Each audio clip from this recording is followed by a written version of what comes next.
une forme de justice symbolique. La condamnation de Sarkozy, toutefois, représente un règlement moral en France. Toutefois, sa déclaration critique implicitement l'absence de la justice usuelle pour les nations africaines. Les décennies de déstabilisation, de guerre civile et des coups d'État attribués aux influences françaises ont engendré des coûts humains et économiques considérables en Afrique. En appelant les États de l'AES à tenir Sarkozy responsable, elle souligne l'émergence d'un discours sur la souveraineté africaine et sur la capacité des institutions régionales à rendre justice de manière autonome, indépendamment des cadres occidentaux. La souveraineté et autonomie régionale dans le contexte de l'AES. La référence à l'AES, Bloc africain économique et de sécurité, illustre une volonté stratégique d'autonomie régionale. YAM situe la condamnation de Sarkozy dans une logique de responsabilisation collective des États africains, en faisant un point de départ pour l'action commune.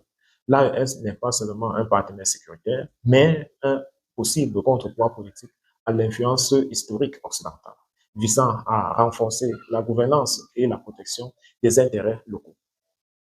La communication stratégique et mobilisation.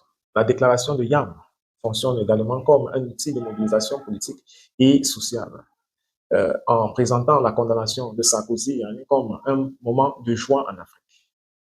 Elle mobilise les mémoires collectives et les grèves historiques. Stratégiquement, ce type de communication peut fédérer l'opinion publique autour de la souveraineté, de la résistance anti-néocoloniale et du rejet des ingérences étrangères. Cette narration peut influencer les débats politiques, les postures diplomatiques et même les dynamiques électorales comme responsables, les dynamiques électorales futures, en positionnant les acteurs externes comme responsables de l'instabilité régionale, un peu comme le cas du Cameroun et de la Côte d'Ivoire, où les opposants importants ont été écartés en faveur des opposants structurels. Implicitement, pour les relations France-Afrique, la déclaration met en lumière des tensions profondes dans les relations entre la France et l'Afrique. Elle reflète un questionnement plus large sur la légitimité et la moralité des interventions françaises, avec répercussions possibles sur la coopération bilatérale, les partenariats militaires et les accords économiques. Pour la France, le défi dépasse la réputation.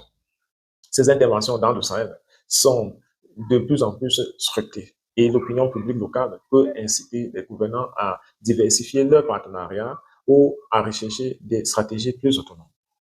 Les conséquences géopolitiques à long terme. Enfin, les propos de YAM pointent vers des implications stratégiques